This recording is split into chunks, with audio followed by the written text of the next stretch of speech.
안녕하세요. 30대 이혼한 여성입니다. 드디어 2023년 새해가 밝았네요.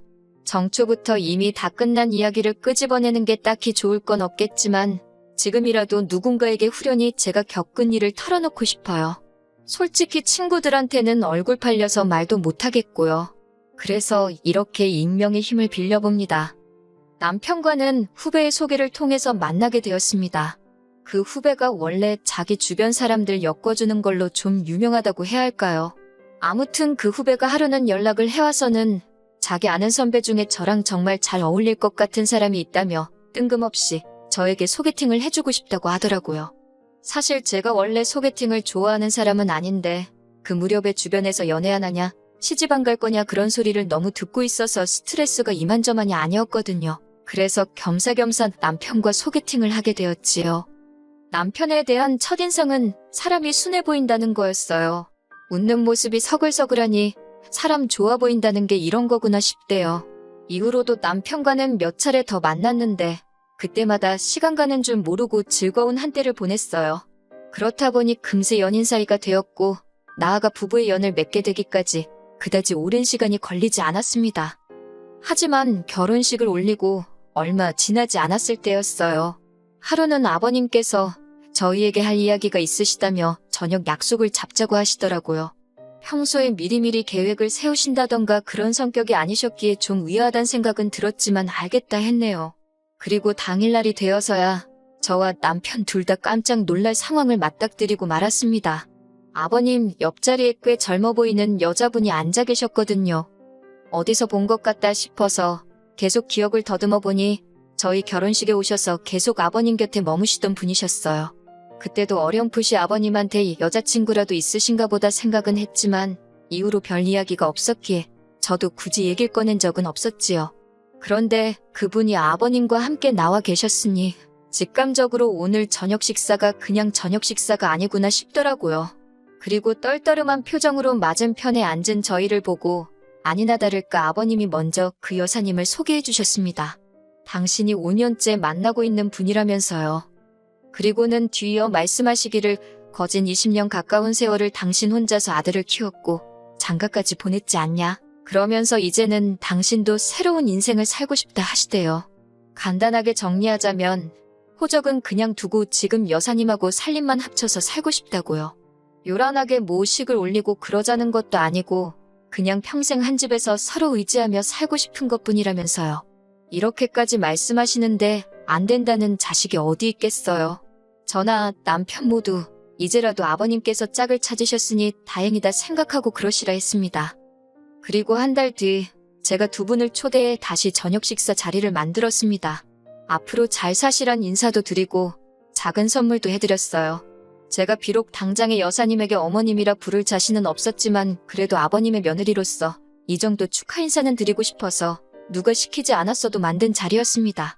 여사님과 아버님도 고맙다 하시고 나쁘지 않은 분위기였어요. 그리고 며칠 뒤 여사님이 저에게 연락을 해오셨습니다. 문자로 저에게 며느님이라고 부르며 축하해줘서 고맙다. 앞으로 서로 할도리는 하면서 잘 살았으면 좋겠다. 그런 내용이었지요. 하지만 몇 번을 읽어도 왠지 이게 무슨 소리인가? 할도리라니? 나한테 며느리 돌이라도 하라는 소린가? 솔직히 찝찝하고 불편한 기분이 들더라고요. 그래도 괜히 서로 불편한 상황이라도 생길까 우려스러운 마음에 저 혼자 그렇게 생각만 했지 남편이나 아버님한테 따로 뭐 이야기하고 그러진 않았어요. 하지만 시간이 지날수록 여사님이 어머님 노릇을 하려 든다는 느낌을 지우기 어려웠습니다. 제가 처음 이건 아닌데 그런 생각을 했던 건 여사님과 아버님이 살림을 합친 지 한 달 좀 안 됐을 시기였어요. 하루는 아버님께서 전화를 걸어오셨는데 지금 여사님이 저희 주시려고 직접 담근 김치를 가지고 저희 집에 가셨다는 거예요. 하지만 그때는 낮이었고 남편과 저 둘 다 회사에 있었거든요. 제가 아버님께 일단 현관에 두고 가시라고 말씀 좀 전해달라 했습니다. 참고로 저와 아버님 사이는 그럭저럭 좋은 편이었어요. 아버님께서는 그래도 들고 간 사람 성의가 있는데 제가 그렇게 말하니 서운하다 하시며 그러지 말고 비밀번호 좀 알려달라 하셨습니다. 그러면 집안에만 두고 나올 거라고 걱정하지 말라 하시면서요. 아버님께서 그렇게까지 말씀하시니 계속해서 안 된다 하기도 어려웠습니다. 그래서 집에 가면 비밀번호를 바꿔야겠다. 그렇게만 생각하고 일단 비밀번호를 알려드렸어요. 그런데 그게 화근이었지요. 다음 날 여사님이 저에게 며느님이라고 부르며 문자를 보내셨더라고요.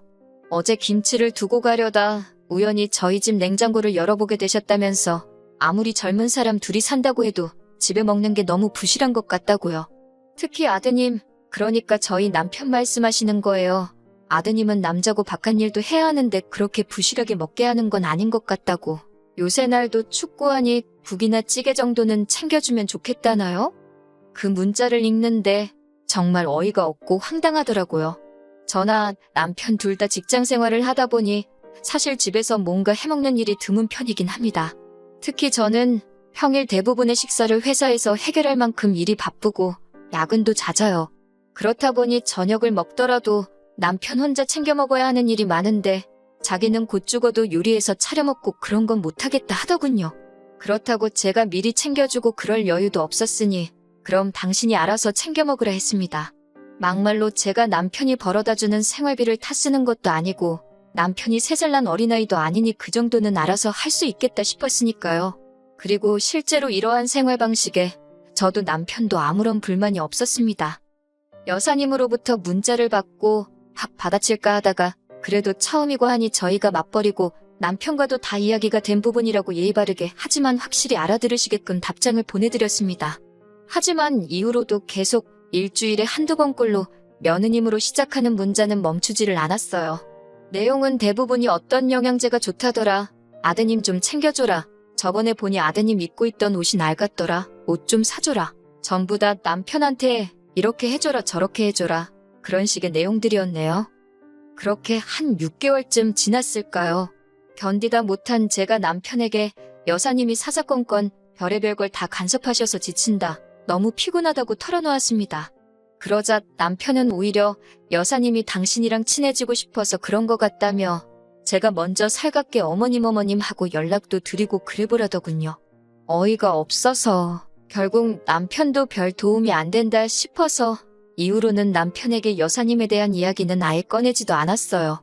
그때그때 상황에 맞춰 제가 능글능글하게 넘기기도 하고 앞에선 알겠다 하고 뒤에선 그냥 제 멋대로 하고 그런 식으로 버텨냈다고 할까요? 하지만 그런 여사님과 제 사이는 결국 틀어지고 말았습니다. 상황의 결정적인 시작은 바로 여사님의 임신이었어요.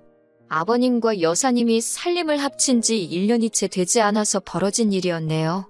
솔직히 여사님은 40대 중반이었지만 아버님은 거의 60을 바라보고 계셨기에 임신이라던가 그런 걱정은 하지 않았었거든요. 그런데 이건 뭐 울어야 할지 웃어야 할지 솔직히 남사스럽다는 생각도 들고 머릿속이 복잡하더군요. 하지만 여사님의 임신 자체가 문제가 아니었습니다. 문제는 임신 이후로 달라진 여사님의 태도에 있었지요. 태어날 아이의 출생신고도 그렇고 여러 가지의 편의를 위하여 아버님은 여사님과 혼인신고를 하셨습니다. 솔직히 혼인신고 자체도 저나 남편에게는 부담스러운 일이었어요. 그런데 더 부담스럽고 불편했던 건 여사님이 어머님이라 불리기를 원하셨다는 거예요. 당신은 어머님으로 그리고 앞으로 태어날 아이는 아가씨든 도련님이든 맞는 호칭으로 불러달라 하시대요. 제가 이상한 건지 남편을 낳아주신 분도 키워주신 분도 아닌데 어머님 소리라니 가당치도 않다고 느꼈고 그것도 부족해서 아가씨는 뭐고 도련님은 뭔지 여러 가지로 껄끄럽고 그렇더라고요. 하지만 여사님의 요구는 거기서 끝이 아니었습니다. 여사님이 임신을 하고 얼마 지나지 않아 저는 저대로 회사를 관둬야만 했어요. 남편이나 저 역시 아이를 가지려고 준비를 하면서 제가 건강검진을 받게 되었는데 뜻하지 않은 소식을 듣게 되었거든요. 면역력이 떨어져 있는 것도 문제였고 무엇보다도 갑상선 쪽에 이상이 보여서 당분간 무조건적인 안정을 취하라는 의사의 소견이 있었습니다. 잘 다니던 회사를 갑자기 관두려니 아쉽기는 했지만 앞으로 갖게 될 우리 아이를 위해서라도 쉬어가는 편이 좋겠다 싶어 어려운 결정을 내렸네요. 그런데 제가 직장을 관뒀다는 소식을 들은 여사님과 아버님께서 뜬금없이 합가를 요구해 오셨습니다. 말이 좋아 합가지 같이 살면서 여사님 뒤치다꺼리를 해달라는 속셈이셨지요. 저는 무조건 싫다고 못한다 했습니다. 그랬더니 여사님이 한다는 소리가 자기가 진짜 시어머니였어도 이렇게 나왔겠냐면서 이게 다 제가 당신을 무시해서 그렇다는 거예요. 제가 억지 쓰지 마시라고 제 건강도 안 좋아서 다니던 회사도 관둔 마당에 제가 지금 무슨 정신으로 여사님 임신수발을 들겠냐 따지니 급기야 아버님까지 동원해서 저를 천하의 나쁜 X로 만드시더군요. 아버님께서도 저더러 하시는 말씀이 당신이 여사님과 결혼하면서 별달리 해준 것도 없고 저희 눈치 보느라 금연사포 한 번도 못 씌워줬다면서 자기 입장을 봐서라도 이번 한 번만 제가 여사님 좀 챙겨드리면 안 되겠냐입니다. 아버님이 못 해주신 걸 왜 저더러 해주라 하시냐. 저하고 여사님은 솔직히 생판남남이다. 부담스럽다. 저도 도망가지 않고 제 입장을 밝히며 맞섰습니다. 그랬더니 아버님이 당신한테는 여사님이 제일이지 여사님한테 싸가지가 없으면 며느리고 나발이고 필요 없다시대요. 그래도 이쯤에서 상황이 정리되었다면 솔직히 제가 남편하고 이혼까지는 하지 않았을 거예요.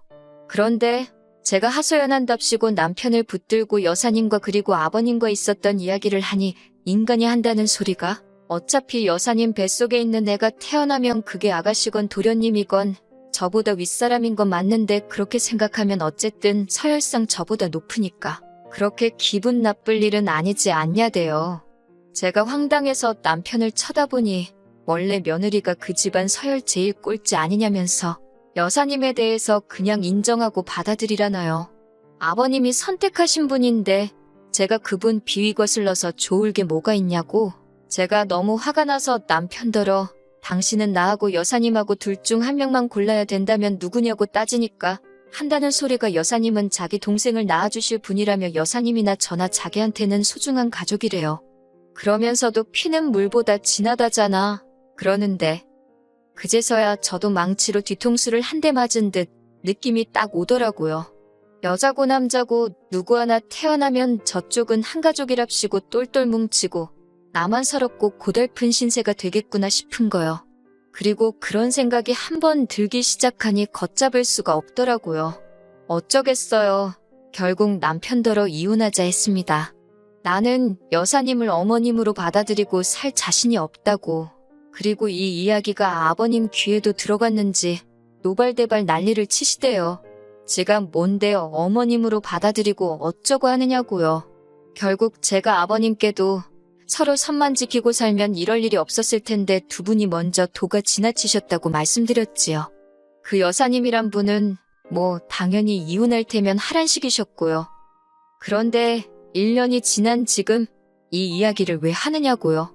그게 며칠 전에 남편으로부터 소식을 들었는데 여사님이 낳은 애가 아버님 애가 아닌가 봐요.